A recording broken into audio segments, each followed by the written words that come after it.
हाँ जी, अस्सलाम वालेकुम। की हाल जे? ठीक ठाक। अच्छा, ਜਦੋਂ ਦੀ ਖਿਲਾਫਤ ਟੁੱਟੀ ਹੈ ਨਾ, ਖਿਲਾਫਤ ਖਤਮ ਹੋਈ ਹੈ, ਉਸ ਤੋਂ ਬਾਅਦ ਮੁਸਲਮਾਨਾਂ ਨੂੰ ਨਾ ਕਿਤੇ ਸਕੂਨ ਦੀ ਨੀਂਦਰ ਨਹੀਂ ਆਈ, ਨਾ ਕਿਤੇ ਸਕੂਨ ਨਾਲ ਬੈਠੇ ਨੇ।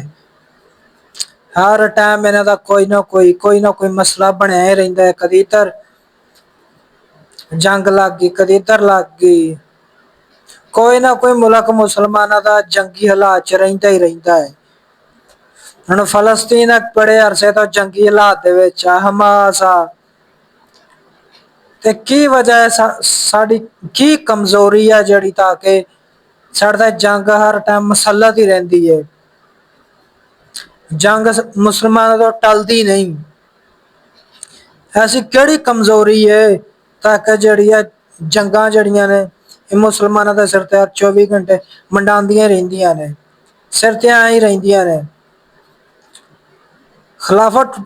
ਖਿਲਾਫਤ ਟੁੱਟਣ ਤੋਂ ਬਾਅਦ ਜਿਹੜਾ ਨਾ ਹਰ ਮੁਲਕ ਗੈਰ ਮੁਲਕੀ ਜਿਹੜੇ ਉਹਨਾਂ ਨੇ ਮੁਸਲਮਾਨਾਂ ਦਾ ਪ੍ਰੈਸ਼ਰ ਪਾ ਕੇ ਹੀ ਰੱਖਿਆ ਹੈ, ਇਹਨਾਂ ਨੂੰ ਥਲੇ ਨੱਪ ਕੇ ਹੀ ਰੱਖਿਆ ਹੈ।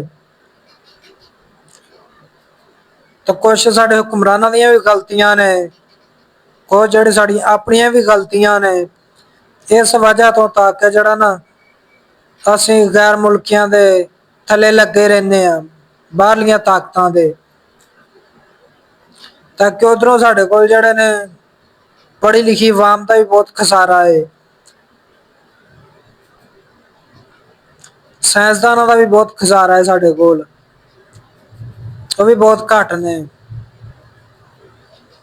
ਬਕਾਇਦਾ ਤੁਸੀਂ ਆਪਣੀ ਰਾਏ ਦਾ ਇਜ਼ਹਾਰ ਲਾਜ਼ਮੀ ਕਰਿਆ ਦਾ ਇਸ ਵੀਡੀਓ ਦੇ ਵਿੱਚ, ਤਾਂ ਕਿ ਫਿਰ ਆਪਾਂ ਅਗਲੀ ਵੀਡੀਓ ਬਣਾਵਾਂਗੇ ਇਹਦੇ ਉੱਤੇ। ਠੀਕ ਹੋ ਗਿਆ।